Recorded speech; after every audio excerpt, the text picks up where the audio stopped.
Mi hermana intentó arruinarme la vida con mentiras. En lugar de enfrentarla, lo expuse todo, sin inventar nada. Me llamo Clara Medina, tengo 32 años y trabajo como analista de ciberseguridad desde casa, aquí en Ciudad de México. Desde la pandemia, trabajo 100% remoto. Y para ser sincera, me encanta. Menos drama social, menos ruido familiar y más control sobre mi espacio. Mi hermana menor, Teresa, le decimos Tere, tiene 29 años y vive en Guadalajara. Trabaja como orientadora escolar, lo cual, sinceramente, me parece un poco irónico viendo todo lo que fui descubriendo de ella con los años. Éramos esas hermanas típicas de crianza. Peleábamos por juguetes, formábamos alianzas cuando nuestros padres discutían, nos gastábamos bromas. Pero después de la universidad, algo cambió. No fue de un día para otro. Fue como una corrosión lenta. Empezó con chistes a mi costa, siempre delante de los demás, sobre todo en la familia, a veces también con amigos. Comentarios como, «Ay, Clara siempre ha sido medio intensa», o «¿Te acuerdas de cuando tiraste esa silla? Ups, ¿ese era un secreto?». Cosas que hacían que la gente me viera distinto, pero dichas de forma tan sutil que si yo respondía, iba a parecer que estaba exagerando. La gota que colmó el vaso llegó hace unos 5 años, después de que me comprometí. Fue un paso enorme para mí, y pensé que Tere se iba a poner feliz. Pero unas semanas después del anuncio, mi prometido se volvió frío, distante. Empezó a mirarme como si estuviera ocultando algo. Yo trataba de entender qué pasaba, pero nada tenía sentido. Hasta que un amigo en común, sin querer, soltó que Tere le había contado que yo me había involucrado en una pelea violenta en la universidad, y al parecer, le contó lo mismo a mi prometido, disfrazado de broma. 3 meses después, él terminó conmigo. Dijo que no éramos compatibles, pero nunca lo explicó bien. Me tomó más de 1 año juntar las piezas, y para entonces ya era tarde. El daño ya estaba hecho. Enfrenté a Tere una sola vez. Fue en uno de esos almuerzos domingueros con la familia, todos fingiendo estar bien. Le pedí que dejara de esparcir mentiras. Ella parpadeó varias veces, y luego empezó a llorar, diciéndole a nuestros padres que yo la estaba atacando y que siempre había sido cruel desde niñas. Mi madre se quedó con esa cara de «¿Qué está pasando?». Mi padre cambió rápidamente de tema, y fue entonces que entendí que insistir solo empeoraría las cosas, así que me callé. Mantuve lo básico, mensaje de cumpleaños, llamada en Navidad, pero empecé a anotar todo. No era por venganza, solo no quería que me volvieran a pillar desprevenida. El año pasado, las cosas empeoraron. Tere se postuló para un puesto en una escuela privada en Veracruz, y, sin avisarme, me puso como referencia. Me enteré porque recibí un correo del departamento de HH de la escuela.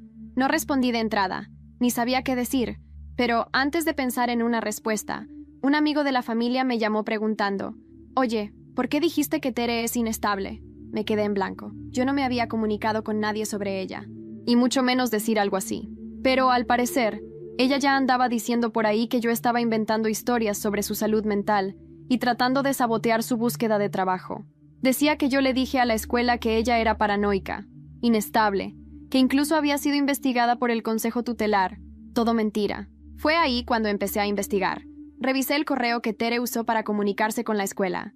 Era una cuenta desechable, creada con una IP enmascarada, pero no lo suficiente para mí. En menos de 1 hora, ya tenía los registros que mostraban que la cuenta fue creada desde la red de su casa. Usó ese correo falso para enviar mensajes a la escuela con denuncias inventadas sobre mí. Escribió que yo tenía antecedentes penales, que me habían internado a la fuerza en 2009 y que tenía un historial de acoso contra ella. Todo fue calculado. Ella creó una narrativa falsa, esperando que, si yo llegaba a dar una referencia, pareciera inestable o, peor aún, peligrosa. Pero el plot twist, la escuela no la contrató. Parece que hicieron su propia verificación y vieron que nada de lo que dijo sobre mí cuadraba. 1 semana después, ya estaba al teléfono con mi mamá, llorando, diciendo que yo había arruinado sus oportunidades y que siempre fui envidiosa. Y entonces vino el mensaje en el grupo. Tere mandó un texto a nuestros primos y a algunos de sus amigos, diciendo que yo estaba en una misión para destruirle la vida. Yo no respondí. No me defendí. Lo guardé todo. Fue en ese momento que supe que tenía que ponerle fin a esto de una vez por todas. ¿Quería pintarme como inestable? ¿Peligrosa? ¿Una amenaza? Vale.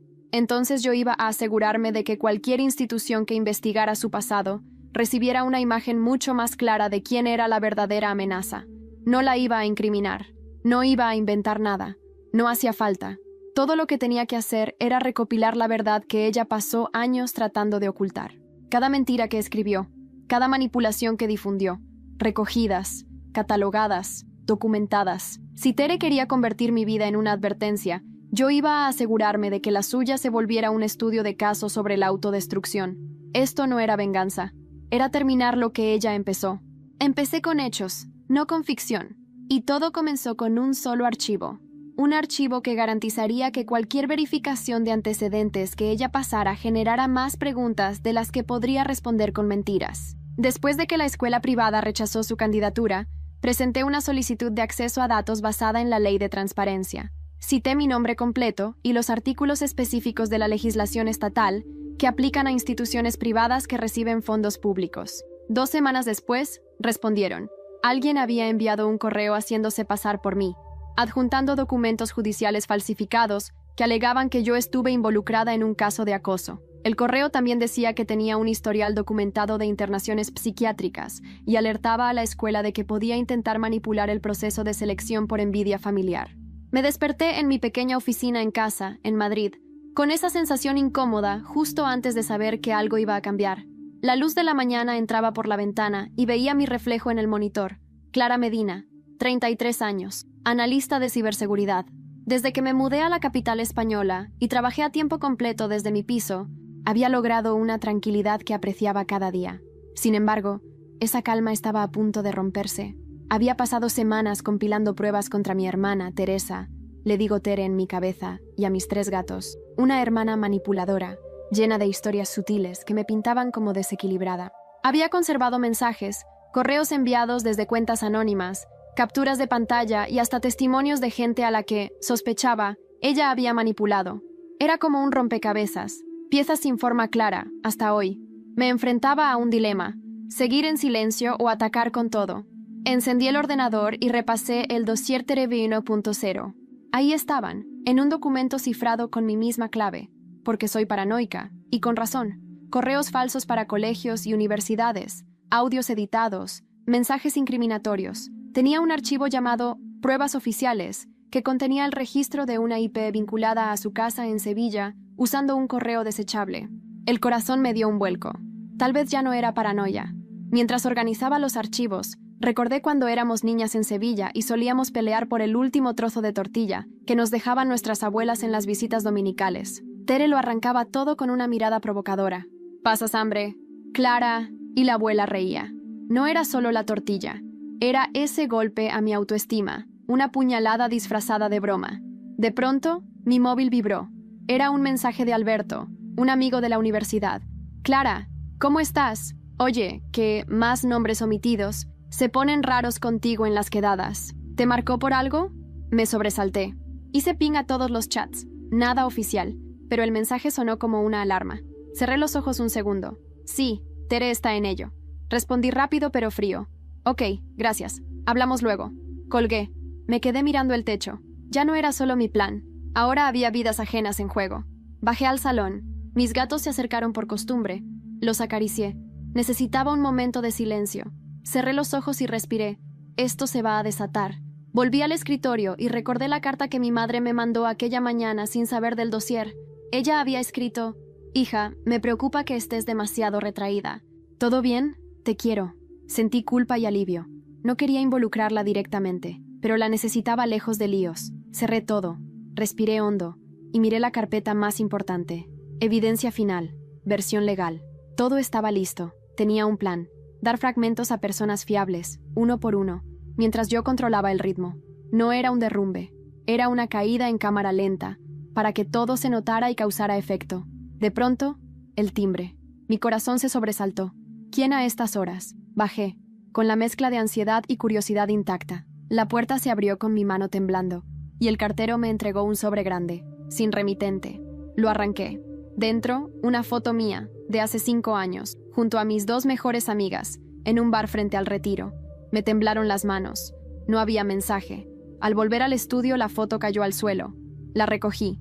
Alguien quería advertirme que me vigilaban. Cerré la puerta con llave. Volví al ordenador y me di cuenta de que esto se había convertido en una partida de ajedrez. Yo estaba preparando el jaque mate, pero alguien movió una pieza en mi tablero. Una extraña mezcla de temor y adrenalina me recorrió la columna vertebral. Miré los chats. Nadie había llamado. Nadie supo del sobre. Supo. Era mi primera señal. Ellos iban a responder. Y responderían como sabían, con su veneno. Volví a encender Spotify y dejé sonar un piano lento, preparando mi ánimo. Tenía medio día para trazar la salida. Llamé a Alberto. ¿Puedes venir? Le pedí sin rodeos. Claro. ¿Algo malo pasó? Te explico en tu casa. Colgué. Agarré la foto con cuidado y la puse en una carpeta aparte. Sombra.topg. Entonces me senté, respiré y escribí el primer correo. Para un periodista. Contando la mitad, lo justo para dejar que el veneno se vuelva visible, sin nombrar a Tere directamente. Quería probar la reacción, y quería que el mundo supiera que yo también podía golpear. Le di a enviar y me quedé mirando la pantalla vacía. Sabía que esto no iba a ser tranquilo. Lo sentía en cada músculo. Pero también sabía que por primera vez yo no estaba defendiendo, estaba atacando. Estaba construyendo un rewrite. Abrí la carpeta de música. Puse una balada lenta en español. La letra hablaba de engaños. Sonreí con amargura. Sabía que a las 6 de la tarde tendría la primera respuesta, pero no sabía si de amigo o de enemigo. Y esa incertidumbre me robó el aire. Cuando llegué a casa de Alberto, la lluvia ya había empezado a manchar las aceras del barrio de Malasaña. Él me abrió la puerta con la ceja arqueada, como si supiera que algo más oscuro que un simple «tengo que contarte algo» me había traído hasta allí. No dije nada al principio. Caminé directo hacia su cocina. Saqué 2 vasos y llené uno con agua. ¿Ha pasado algo con tu hermana?, preguntó cerrando la puerta tras de sí. Lo miré sin responder. Solo saqué mi portátil de la mochila y lo abrí sobre la mesa. Busqué el archivo. Clic. Lo giré hacia él. La carpeta «Denuncias fabricadas» se abrió con una calma incómoda. Alberto leyó los títulos de los documentos uno a uno. Se tomó su tiempo. Luego alzó los ojos, con esa expresión que uno pone cuando se da cuenta de que el mundo puede ser más jodido de lo que pensaba. ¿Esto es reciente? La mayoría sí, pero algunas cosas vienen de hace años. Es como si todo lo que no vi entonces, ahora gritara en mi cara. Y lo peor es que no me sorprende, solo duele. Alberto asintió lentamente, pero no dijo nada. Se levantó y sirvió vino. Lo acepté sin protestar. ¿Y qué quieres hacer con esto?, preguntó por fin. Quiero que se sepa. Quiero que, la próxima vez que ella intente ensuciar mi nombre, no pueda. Que cada persona a la que ella manipule tenga motivos para dudar. No necesito venganza. Necesito exposición. Clara, fría, legal. ¿Y por qué me lo enseñas a mí? Lo miré directo. Porque eres el único de ese grupo que no me ha dado la espalda todavía. Porque sé que no vas a correr a contarle a nadie. Y porque necesito saber en quién puedo confiar de verdad. Guardó silencio. Luego se inclinó hacia adelante y susurró. Tienes más enemigos de los que crees, Clara. Esa frase me heló. No por lo que dijo, sino por cómo lo dijo. Como si no se refiriera solo a Tere. ¿Qué sabes? La semana pasada, en una reunión con Carlos y Lucía, alguien dijo que tú estabas armando una guerra digital contra tu familia. Así, con esas palabras. Como si tú fueras la loca de la historia. Sentí el vértigo en el estómago. ¿Quién lo dijo? Lucía. Pero Carlos no lo negó. Más bien lo insinuó también. Y luego contaron que Tere se había tenido que medicar por culpa del estrés que tú le causaste. Reí con amargura. Esa risa que duele más que libera. ¿Quieres ver algo? Le mostré los metadatos del correo que ella envió a la escuela de Navarra. IP rastreada. Dirección registrada. Todo apuntando a su piso en Sevilla. Alberto se recostó en la silla, impresionado. Clara, esto puede destruirla. No la quiero destruir. Quiero que se mire al espejo. Y que todos los que la protegieron tengan que preguntarse por qué. Nos quedamos en silencio por unos minutos. El vino se terminó. Me fui sin muchas más palabras. En el trayecto de vuelta, recibí un mensaje. Número oculto. Deja de buscar lo que no puedes manejar. Me paralicé. Respiré. Lo reenvié automáticamente a una herramienta de rastreo que tenía automatizada. 40 segundos después, tenía un resultado. La IP provenía de una red Wi-Fi doméstica, en Granada. Tere no conocía a nadie en Granada, pero mi tía Carmen sí. Esa noche no dormí. Revisé mis registros de llamadas de los últimos 6 meses. Llamadas de números ocultos, extraños, algunas con duración de segundos. Muchas coincidían con fechas clave. Mi cumpleaños, entrevistas de trabajo, incluso el día de la ruptura con mi ex. A las 4 de la madrugada, escribí en un cuaderno: ¿quién más está ayudándola? Cerré el portátil, apagué la luz y me recosté. El silencio era denso. Mis gatos ronroneaban, ajenos a la tormenta que se estaba gestando. Y entonces, Como si el universo no pudiera resistirse a apretar más las cuerdas, llegó otro mensaje. Esta vez, sin remitente visible. Hay cosas que ni siquiera tú sabes de tu hermana. Pregunta por Elena. Me incorporé de golpe. Elena. No escuchaba ese nombre desde el funeral de mi padre. Sentí un frío en la nuca, y no por la ventana abierta. Elena fue su mejor amiga en el instituto. Desapareció de nuestras vidas de un día para otro. Nunca supe por qué. Pasé la mañana siguiente en silencio. Caminaba de un lado a otro por mi piso, como si el movimiento me diera respuestas. Elena. Ese nombre rebotaba en mi cabeza con la fuerza de un eco sin fin. Recordaba vagamente a una chica delgada, pálida, con el cabello negro azabache siempre recogido en una trenza. Era callada, de esas personas que prefieren mirar desde las sombras. Fue la única amiga que Tere mantuvo durante más de un año. Solían encerrarse en la habitación de ella durante horas, hablando bajito, saliendo con los ojos enrojecidos, como si lloraran o se rieran de algo que nadie más entendería. Entonces, un día, Elena desapareció. Mamá solo dijo que se habían distanciado. Papá no dijo nada. Y Tere se limitó a romper todas las fotos donde salían juntas. Me acerqué al armario y rebusqué entre unas cajas donde guardaba cosas antiguas. Encontré un álbum. Ahí estaba, Elena, en la esquina de una foto grupal. Era un cumpleaños mío. Cumplía 17. Estaba parada justo detrás de Tere, con una expresión que ahora podía reconocer. Miedo.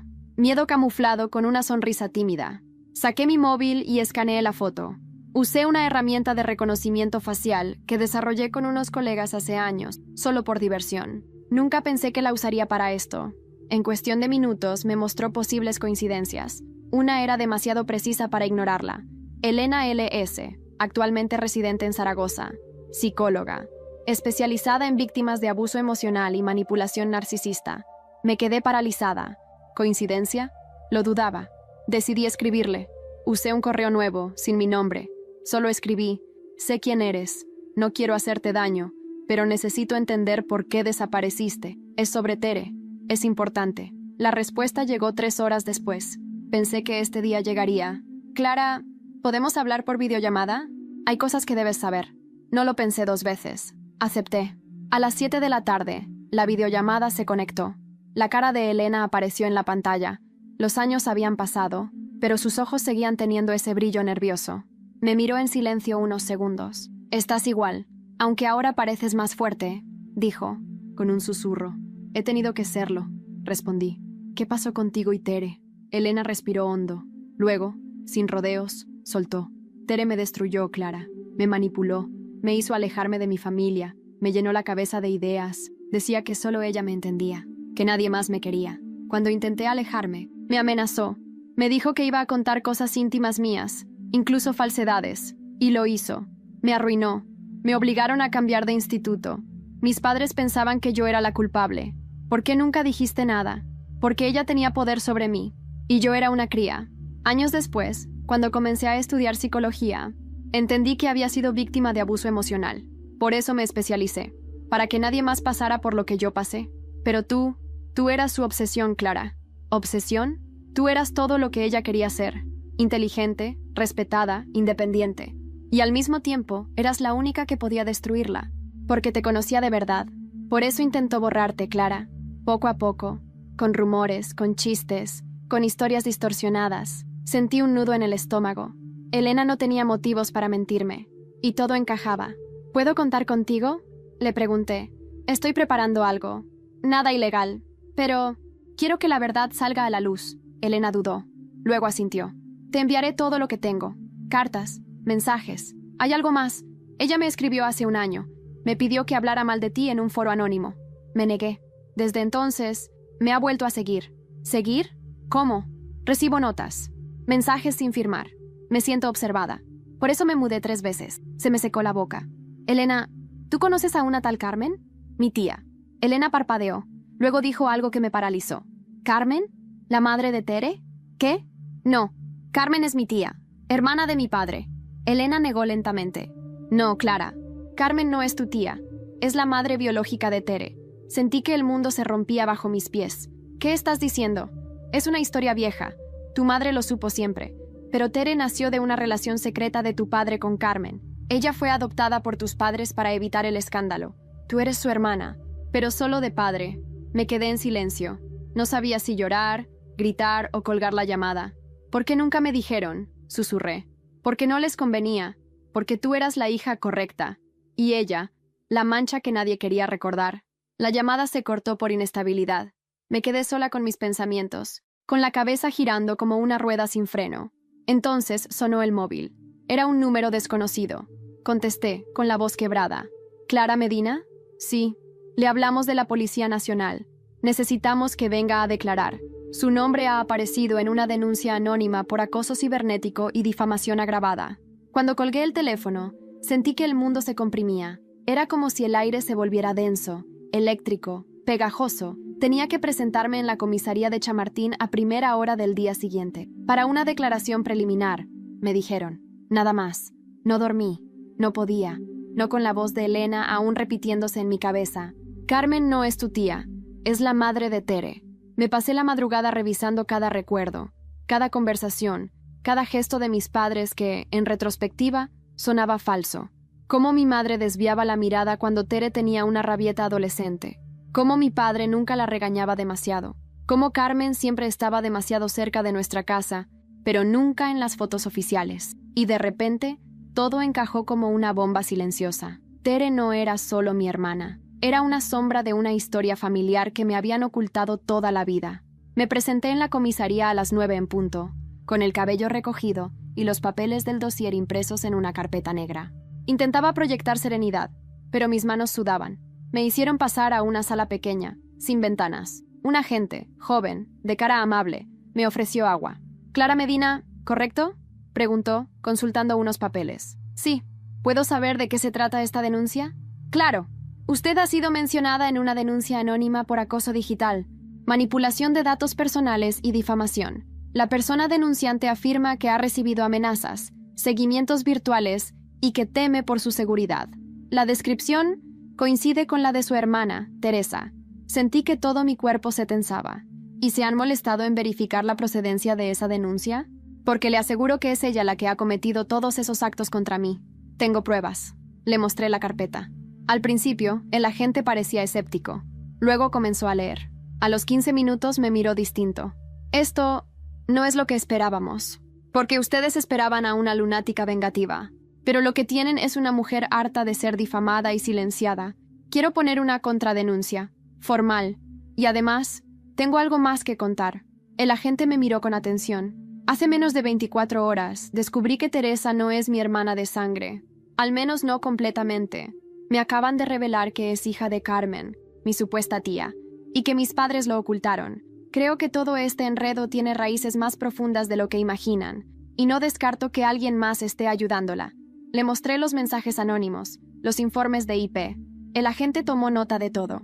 ¿Alguien más sabe esto? Solo una persona, Elena, su antigua amiga, y quizás Carmen. Cuando salí de la comisaría, tenía un nuevo objetivo. Ya no se trataba solo de exponer a Tere. Se trataba de saber por qué esta mentira había durado tantos años y quién la había sostenido. Esa misma tarde, visité a mi madre. Llevaba años evitando preguntas difíciles, pero ya no podía más. Me abrió la puerta con esa sonrisa dulce que siempre usaba para evitar conflictos. «Hija, qué sorpresa. ¿Todo bien?» «No, mamá. No todo está bien. Necesito que me digas la verdad. ¿Tere es hija de Carmen?» La expresión de mi madre cambió. La sonrisa se borró. Su voz bajó 2 tonos. «¿Quién te dijo eso? No importa. ¿Es verdad?» Ella se sentó lentamente en el sofá. Me hizo señas para que me sentara también. Lo hice, con el corazón latiendo en mis oídos. Fue hace más de 30 años. Tu padre tuvo una aventura con Carmen. Nadie lo supo en ese momento. Cuando ella quedó embarazada, quiso abortar, pero él la convenció de tener al bebé, prometiendo que se haría cargo. Cuando Teresa nació, Carmen estaba devastada. No quería criarla. Tu padre propuso adoptarla, y yo acepté. Pensé que era lo correcto. ¿Y mentirme durante toda mi vida también era lo correcto? Intentábamos protegeros. ¿Qué querías que hiciéramos? ¿Decirte a los 5 años que tu hermana era tu prima ilegítima? Me levanté. No podía escuchar más. La rabia se mezclaba con la tristeza, y algo dentro de mí se rompió. Habían construido mi identidad sobre una mentira. Antes de salir, le dije algo que no planeaba decir. ¿Sabes lo peor, mamá? Que ella supo todo esto antes que yo, y lo usó. Lo usó como gasolina para odiarme. Esa noche, recibí otro mensaje, esta vez con una sola palabra: herencia, seguido de una imagen, un testamento, con mi nombre tachado. Dormí con el testamento impreso sobre la mesa, no porque no confiara en el archivo digital, sino porque necesitaba verlo, tocarlo. La imagen había llegado desde otro número oculto, pero el documento parecía auténtico. Una copia escaneada, en formato notarial, con sellos visibles, y lo más doloroso, mi nombre tachado en tinta roja, no eliminada, no suprimida legalmente, tachada, como si hubiesen querido que lo viera, como si fuera una advertencia. A las 8 de la mañana, me presenté en la notaría donde mi padre había dejado sus asuntos antes de morir. Usé mi antiguo carnet familiar y solicité una copia del testamento. La recepcionista revisó en su sistema. Luego me miró con incomodidad. «Señora Medina, ¿está segura de que desea ver esto?» «Absolutamente». Pasaron unos minutos eternos. Luego volvió con una carpeta cerrada. Al abrirla, supe que la imagen que me enviaron no era un montaje, era real. El documento original tenía una modificación reciente. Mi padre había dejado una enmienda un año antes de morir. En ella, decía claramente que mi parte de la herencia pasaría a Teresa, por motivos personales y en acuerdo familiar. Lo peor no era lo legal. Lo peor era la fecha, una semana después de que mi ex prometido rompiera conmigo. ¿Coincidencia? Ya no creía en ellas. Llamé a Alberto desde la calle, con la carpeta en la mano. Necesitaba que alguien me escuchara antes de romper a llorar. «¿Dónde estás?», preguntó él. «En el centro. Acabo de descubrir que mi padre me borró de su testamento, literalmente, y justo después de que Tere me arruinara el compromiso. ¿Lo sabías? Ni idea. Pero Tere sí. Ella lo sabía. Ella se aseguró de que él lo hiciera. ¿Tienes pruebas? Aún no, pero las voy a encontrar. Y cuando lo haga, voy a arrastrarlos a todos conmigo». Volví a casa como una sombra. Encendí todas mis pantallas, abrí los archivos, busqué fechas, correos, conversaciones de mi padre con mi madre, revisé respaldos de viejas cuentas de correo. Y entonces lo vi. Un mensaje enviado desde el correo de mi madre a mi padre. Asunto: no confío en Clara. Contenido: ella es brillante, sí, pero cada vez más distante, más crítica. Teresa, en cambio, sigue intentando mantener la paz. No quiero decir que Clara miente, pero exagera. ¿No sería bueno que tengamos un conflicto cuando faltes? Ese correo no era una opinión, era una semilla, una idea plantada con precisión quirúrgica, y probablemente dictada por Tere. Llamé a Elena, le conté todo. «Clara, ¿tú sabes lo de las cartas?» «¿Qué cartas?» «Cuando tu padre murió, Tere me escribió. Me dijo que tenía copias de unas cartas personales que tú habías escrito en terapia cuando eras adolescente. Cartas donde contabas tus miedos, tus dudas, cosas que, según ella, podían usarse para mostrar que tú eras emocionalmente inestable. Me las ofreció a cambio de que desapareciera. Sentí náuseas. ¿Las tienes?» «No, pero tengo el correo. Te lo reenvío ahora». La rabia ya no era rabia. Era acero fundido. Era una fuerza nueva, pulida, afilada. Sabía lo que tenía que hacer. Me senté frente al ordenador y comencé a escribir una línea de código. Era una herramienta que usábamos en mi empresa para rastrear conexiones entre archivos, dispositivos y cuentas en redes privadas. Algo que podía mostrar coincidencias de escritura, estilo, hasta metadatos ocultos. Lo iba a usar contra ella. Horas después, encontré algo. Un archivo de texto modificado en un portátil que Tere usaba cuando vivía en casa de mis padres. El archivo contenía frases idénticas a las de la supuesta denuncia contra mí. Mismo estilo, mismos errores gramaticales. Copié todo en una carpeta. Pruebas directas. Manipulación de denuncia. Esa misma noche, pedí una cita con el abogado que había ayudado a papá con su testamento. Le pagué 1 hora para el día siguiente. Iba a mostrarle las pruebas. Iba a reabrir el proceso. Y justo cuando apagué el ordenador, sonó el timbre. No era habitual a esas horas. Me acerqué a la puerta con cautela. Miré por la mirilla. Carmen. No la veía desde el funeral. Tenía el rostro apagado, más delgado. Llevaba un sobre en la mano. Abrí. El aire entre nosotras era ácido. «¿Puedo pasar?», preguntó. Asentí, en silencio. Se sentó sin que se lo ofreciera. «Sé que sabes la verdad», dijo al fin, «pero no sabes todo. Vine a contártelo antes de que sea demasiado tarde». Se inclinó hacia mí y puso el sobre la mesa. «Tere, nunca fue lo que tú creías, ni siquiera para mí. Hay algo que necesitas ver, algo que ocultamos, algo que puede destruirla, o destruirte a ti». La miré. Carmen seguía sentada frente a mí con el sobre en la mesa. Sus dedos lo tocaban con una mezcla de miedo y resignación. No me gustaba su tono, ni la forma en que evitaba mirarme directamente a los ojos. Había algo más allí, algo sucio, algo que no quería decir en voz alta. ¿Qué es eso?, pregunté, aunque ya lo sentía en el estómago. Antes de que abras, necesito que me escuches. Lo que voy a decir no me enorgullece, pero estoy aquí porque ya no puedo con el peso. Y tú mereces saberlo. Carmen nunca había sido una mujer emocional. Era seca, correcta, casi mecánica en su forma de actuar. Pero en ese momento, su voz temblaba, y eso me dio más miedo que cualquier documento. Cuando Tere nació, yo no quería tenerla. Eso ya lo sabes. Pero lo que nadie sabe es que desde pequeña, ella mostraba comportamientos diferentes. No era solo sensible o intensa, era cruel, fría. No como una niña que no sabe lo que hace, sino como alguien que sabía exactamente dónde hacer daño. Se detuvo. Bajó la mirada. Una vez, con 5 años, asfixió al gato de una vecina. Lo hizo despacio, y luego me dijo que quería ver si era verdad que los animales tienen almas. Cuando intenté contarle a tu padre, él no quiso escuchar. Me dijo que estaba exagerando, que las niñas experimentaban cosas así, pero yo sabía que no era normal. Esa niña tenía algo roto. Sentí un escalofrío. Pensé en las bromas de Tere, en sus manipulaciones. Nada me había preparado para eso. ¿Y nadie hizo nada? No. Me dijeron que era imaginación, que estaba buscando atención. Con el tiempo, aprendí a callar. Ella también. Supo cuándo fingir, cómo actuar. Era una experta en construir una versión de sí misma para cada persona. Pero por dentro, no cambió. Me extendió el sobre. Hace 6 años, cuando tu padre enfermó, encontró este cuaderno en la habitación de Tere. No dijo nada en ese momento, pero me lo entregó antes de morir. Me pidió que lo guardara, que lo destruyera. No pude. Algo dentro de mí me decía que algún día alguien tendría que ver esto. Lo abrí con las manos temblorosas. Era un diario, un cuaderno de notas, con fechas, nombres, situaciones, descripciones detalladas de conversaciones manipuladas, de personas alejadas con mentiras. Incluso había esquemas, como si cada persona fuera parte de un juego de estrategia. En una página vi mi nombre, en mayúsculas, subrayado. Clara duda demasiado, pero si logro romper su seguridad, se desplomará sola. No hace falta atacarla directamente. Bastará con sembrar. La familia hará el resto. Tuve que cerrar el cuaderno para no vomitar. ¿Esto lo sabía mamá?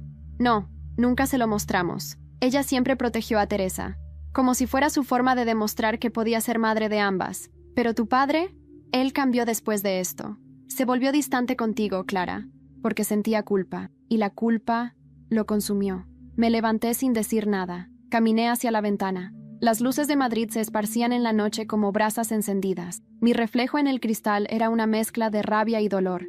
Carmen se levantó también.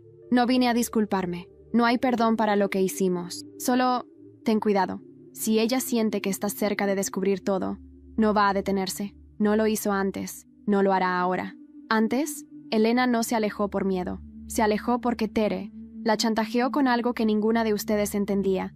Información que nadie más podía saber. Información médica. Me giré. ¿Cómo consiguió eso? Tu padre. Él guardaba todo. Documentos, diagnósticos, fichas clínicas. Tere accedió a su ordenador una noche y lo usó para guardar copias. La mayoría de ti. Me senté. El aire me quemaba los pulmones. ¿Y por qué ahora vienes con esto? Porque anoche ella vino a verme. Está nerviosa. Dice que sabes demasiado. Y me amenazó. Me dijo que si hablaba contigo, iba a destruirme también. La miré. Carmen, rota. La mujer que fue su madre biológica, su cómplice, ahora también su víctima. Entonces ya no somos muchas, susurré. Ya casi no queda nadie que no haya sido su objetivo. Por eso debes terminar con esto. Haz lo que tengas que hacer, Clara. Solo, hazlo rápido. Carmen se fue sin abrazos, sin promesas, como había llegado. Me quedé sola con el cuaderno. Lo escaneé completo. Guardé los archivos bajo el nombre de una carpeta nueva, Verdad Nuclear. Minutos después, Elena me escribió. Tere se enteró de que hablé contigo. Ha publicado una historia en redes diciendo que estás desequilibrada, que la estás acosando y que piensas hacerle daño. El post ya tenía cientos de comentarios, algunos de conocidos míos, muchos creyéndola, y entre ellos un mensaje anónimo que me heló la sangre. Esta vez no vas a salir viva, Clara. El mensaje me perforó el estómago. No por las palabras, esas ya se habían vuelto parte de mi rutina, sino por el tono. Era diferente, directo, mortal. Esta vez no vas a salir viva, Clara. Miré la pantalla en silencio. No podía moverme. Podía escuchar mis latidos, lentos, sordos, como si el corazón también estuviera esperando mi decisión. Lo primero que hice fue activar todos mis sistemas de rastreo. Analicé la metadata del mensaje, ocultación por VPN, enrutamiento por redes torcidas, pero cometieron un error, uno pequeño, el más humano. El mensaje fue enviado mientras aún estaban logueados en una cuenta secundaria de Google, y ese identificador se filtró. Me tomó 20 minutos rastrearlo. La cuenta pertenecía a Lucía, mi supuesta amiga, la misma que una vez me abrazó en el funeral de mi padre y me dijo que el tiempo lo cura todo. Ahora, ella estaba ayudando a mi hermana a destruirme. No lloré, no me escandalicé. Me senté, abrí un nuevo archivo, empecé a escribir una lista. Personas que caerán Tere, Lucía Carlos mamá, por encubrimiento, abogado del testamento, por manipulación legal, directora del colegio que ignoró mis pruebas. Cada uno tendría su propio archivo, sus propias pruebas, su propia caída. A las 2 de la madrugada, tenía más de 40 páginas organizadas. Al día siguiente, fui directamente al despacho de mi abogado. Le mostré todo. ¿Estás segura de que quieres ir hasta el final con esto?, preguntó, cerrando la carpeta. Estoy más segura que de cualquier otra cosa en mi vida. Van a atacarte. Ya lo están haciendo. Esto ya no es defensa, es estrategia. Necesito que reabras el testamento, que inicies una investigación por coacción y manipulación legal. Y además, quiero que este cuaderno entre en registro judicial. Puso el cuaderno de Tere sobre la mesa. Lo hojeó en silencio. Sus ojos, acostumbrados a trámites grises y disputas inmobiliarias, se abrieron como los de un niño viendo un crimen por primera vez. Esto es grave, Clara. Esto es de psicópata. No lo digas en voz alta. Ella está acostumbrada a escuchar su nombre. Le da poder. Usa otras palabras. ¿Y qué harás tú mientras tanto? Exponerla, sutilmente, desde dentro. Y eso hice. Volví a casa. Preparé un plan de publicaciones. Creé perfiles anónimos. Empecé a subir fragmentos del cuaderno, citas manipuladas, fragmentos de audio donde se la escuchaba planear lo que decía en público. Y lo más importante, empecé a contactar con personas que también habían sido víctimas de su manipulación. Una profesora de su escuela secundaria me escribió: siempre supe que algo no encajaba con Teresa, pero cuando intenté intervenir, me acusaron de favoritismo contigo. Perdí mi puesto. Me arruinó. Un exnovio de ella me envió audios donde Tere amenazaba con denunciarlo por acoso si la dejaba. Una compañera de trabajo me dijo que Tere falsificó un correo de ella para hacerla despedir. Cada testimonio era más espeluznante que el anterior. Era como levantar la tapa de una fosa. Pero necesitaba más. Necesitaba una bomba. Y entonces, Alberto me escribió: Clara, tenemos que hablar. Hay algo que no te conté, y te va a doler.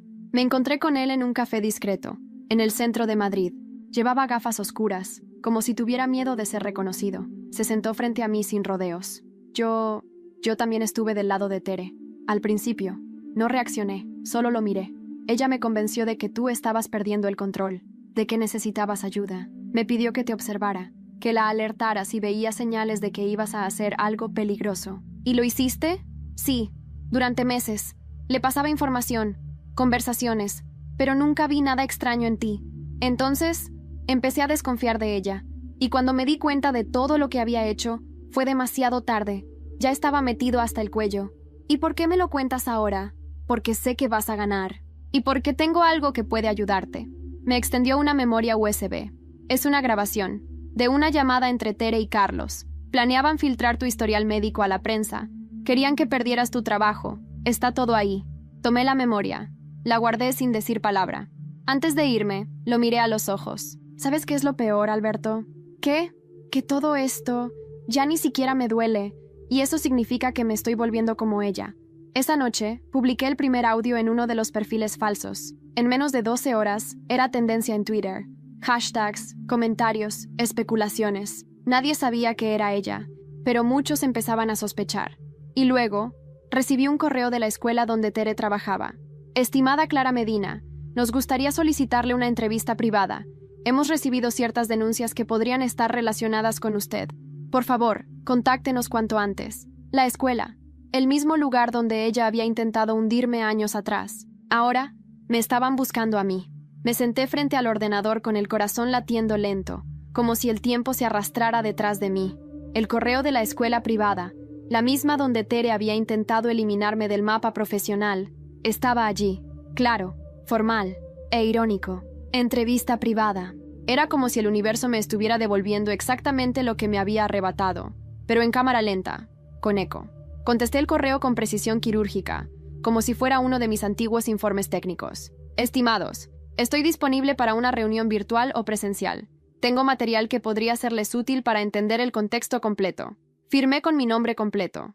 Esta vez, no había motivo para esconderme. Había llegado el momento en que la verdad ya no era una amenaza, era un arma. A las 11:30 del día siguiente, me conecté a la videollamada. Del otro lado estaban 2 miembros del consejo académico y una representante legal. Me saludaron con profesionalismo, pero había tensión en el ambiente, y yo la dominaba. Señora Medina, gracias por su tiempo. Estamos haciendo una revisión interna a raíz de una serie de publicaciones anónimas que, aparentemente, podrían estar relacionadas con una persona que trabajó con nosotros. Entendemos que usted tiene información relevante. No solo tengo información, tengo pruebas documentadas de que la persona en cuestión utilizó mi nombre, mi historial médico y su posición profesional para desacreditarme públicamente, e incluso perjudicar procesos de contratación en instituciones educativas. Todo está aquí. Compartí pantalla. Mostré partes del dossier, lo justo para generar impacto. Audios editados, correos desde cuentas falsas, fragmentos del cuaderno de Tere donde planificaba cómo distorsionar la percepción pública sobre mí. Al final, dejé una pausa. Y eso es solo la superficie. Hay más, pero eso depende de su voluntad de actuar como institución. El silencio del otro lado fue revelador. Uno de ellos se aclaró la garganta. ¿Está dispuesta a colaborar oficialmente en esta investigación? Sí, siempre y cuando el proceso sea transparente y público. Horas después, recibí un correo. La escuela había iniciado una auditoría reputacional y ética sobre antiguos empleados. La noticia no tardó en filtrarse, y aunque no mencionaban a Tere por nombre, el entorno lo entendió. Y entonces, llegó el colapso. A las 3 de la mañana, mi madre me llamó llorando. No contesté. Después, un mensaje de voz. Clara, Tere, intentó hacerse daño. Está en el hospital. Por favor, ven. Mi primera reacción fue cerrar los ojos. Mi cuerpo no se movió. No porque no me importara, sino porque no sabía si sentir alivio o culpa. Me quedé así 1 hora entera. Silencio, oscuridad, respiración lenta. Finalmente, me vestí. Tomé un taxi hasta el hospital. No sabía qué cara poner, ni qué decir. Ni siquiera sabía por qué iba. Cuando llegué, la vi desde lejos, en una camilla, inconsciente. Mamá estaba sentada junto a ella, con las manos temblando. Carmen, en la otra esquina, cabizbaja. ¿Qué hizo?, pregunté, seca. Píldoras, dijo mi madre, pero la encontraron a tiempo. Me senté frente a Tere. Tenía el rostro pálido, desarmado. Era la primera vez que la veía sin su máscara de control. Y por un segundo sentí lástima, pero luego el recuerdo del cuaderno, del testamento, del exilio emocional, y la lástima se esfumó. ¿Qué vas a hacer?, preguntó mamá, sin mirarme directamente. Nada, respondí. Ya hice lo que tenía que hacer. Me levanté y salí del hospital. Afuera, el sol comenzaba a salir, tímido. Caminé sin rumbo fijo por las calles de Madrid, dejando que el aire fresco golpeara mi cara. Horas después, publiqué un último mensaje en el perfil anónimo que había usado para filtrar todo. Cuando la verdad se oculta durante años, no sale con ruido. Sale con documentos, con palabras, con pruebas. No es venganza, es justicia. El mensaje se volvió viral en menos de 2 horas. Cientos de personas compartían historias similares. Era como si mi testimonio hubiera abierto una grieta en el silencio de muchas otras víctimas. Pero yo ya no quería más. Apagué el móvil. Cerré mis cuentas. Silencio digital absoluto. En los días siguientes, recibí ofertas para entrevistas, podcasts, libros. Las rechacé todas. Ya había contado mi historia. No era un espectáculo. Era un cierre. Una semana después, Alberto me envió un mensaje. La investigación interna de la escuela acabó. Tere fue oficialmente desvinculada. El comité reconoció comportamientos incompatibles con su cargo. Ni celebré, ni lloré. Solo lo leí y seguí mi camino. Pero luego, una carta llegó por correo, sin remitente. Era de Tere.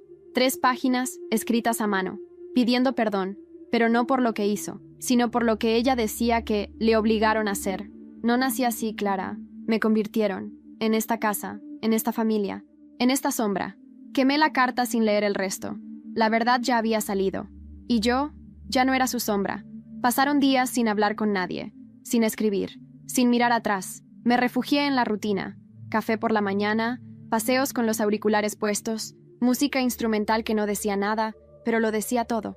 Cada paso era una manera de recordar que yo seguía aquí, entera, después del incendio.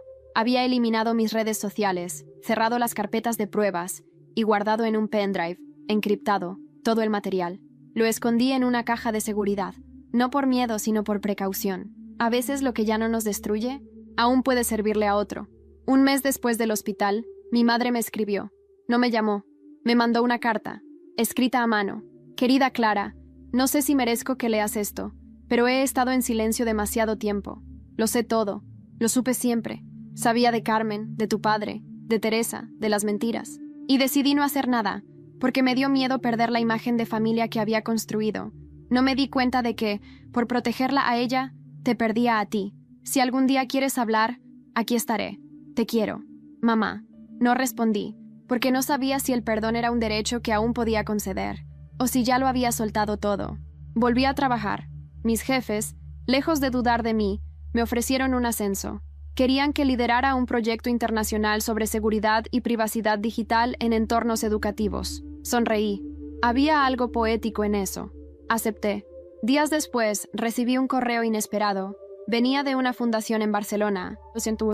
Estamos reuniendo mujeres que hayan vivido experiencias de violencia psicológica o manipulación emocional para participar en un proyecto documental. Queremos visibilizar estas historias. Nos llegó una recomendación anónima con su nombre. No lo pensé mucho. Dije que sí. Volé a Barcelona semanas más tarde. En un estudio pequeño, rodeada de cámaras discretas y voces suaves, conté todo, desde el inicio, desde las primeras bromas de Tere hasta la herida del testamento, desde la traición de los amigos hasta la llamada desde el hospital. No lloré, no me tembló la voz. Cada palabra que salía de mi boca era una piedra que quitaba de mi pecho. Al terminar, la productora me abrazó. Era una mujer joven, con tatuajes en los brazos y mirada firme. Gracias por tu valentía, me dijo. No fue valentía, fue necesidad, respondí. Ese documental fue emitido meses después en una plataforma importante. Se volvió viral, pero esta vez no fue un escándalo. Fue una ola de reconocimiento, de identificación. Decenas, cientos de mensajes llegaron, mujeres diciendo, esa también soy yo. El archivo Verdad Nuclear ya no era mío, había trascendido, era una historia compartida. Una mañana, mientras tomaba café en una terraza de lavapiés, vi a Lucía caminando por la acera opuesta. Llevaba gafas, un abrigo beige. Me vio, se detuvo, dudó, luego bajó la mirada y siguió caminando. No sentí nada. Ni odio, ni desprecio, solo vacío, como si su rostro ya no tuviera peso en mi vida. Esa fue mi verdadera victoria. Días después, Carmen murió. Un infarto. Me enteré por un primo. No fui al funeral, pero sí encendí una vela en casa, no por ella, sino por lo que ya no tendría que ocultarse. Y entonces, una noche, en una conferencia donde hablaba sobre protección digital y abuso silencioso, vi en la primera fila a alguien que me observaba con atención. Era una chica joven, unos 25 años. Al final de la charla se acercó. ¿Eres Clara Medina? Sí. Mi nombre es Nora. Y yo también fui amiga de Tere. Hace años. Tengo cosas que creo que deberías saber. Hay cosas que aún no se han dicho. Me quedé quieta, como si el pasado, disfrazado de futuro, volviera a golpear la puerta. ¿Qué cosas? Ella sacó un sobre del bolso. Me lo entregó. No son ataques. Son verdades. Y creo que tú sabrás qué hacer con ellas. Me quedé sola, con el sobre en la mano, sin abrirlo. Aún no, porque cuando una historia parece haber terminado, siempre aparece una nota a pie de página que cambia todo. Tardé 2 semanas en abrir el sobre. Lo dejé sobre la mesa del salón, al lado del jarrón con flores secas que nunca cambiaba, como un símbolo de todo lo que había muerto en mí. Cada mañana lo miraba con la taza de café en la mano, preguntándome si realmente quería abrir otra puerta. Lo abrí un domingo, al amanecer, cuando la ciudad aún dormía. Dentro había una serie de cartas, viejas, amarillentas. Eran de mi padre, dirigidas a Carmen, nunca enviadas. En ellas hablaba de culpa, de amor confuso, de arrepentimiento, pero también de miedo hacia Teresa. Carmen, hay algo en Tere que me inquieta. No sé si es genético, si es trauma, si soy yo proyectando mis errores, pero veo en ella algo oscuro, algo que no logro entender, y me aterra pensar que algún día lastime a Clara. Lo sé, Suena dramático, pero no puedo evitarlo. Había subrayado esa frase. En otra carta, quiero cambiar el testamento, pero temo lo que pueda hacer si se entera. Me ha amenazado. No lo dice directamente, pero lo insinúa.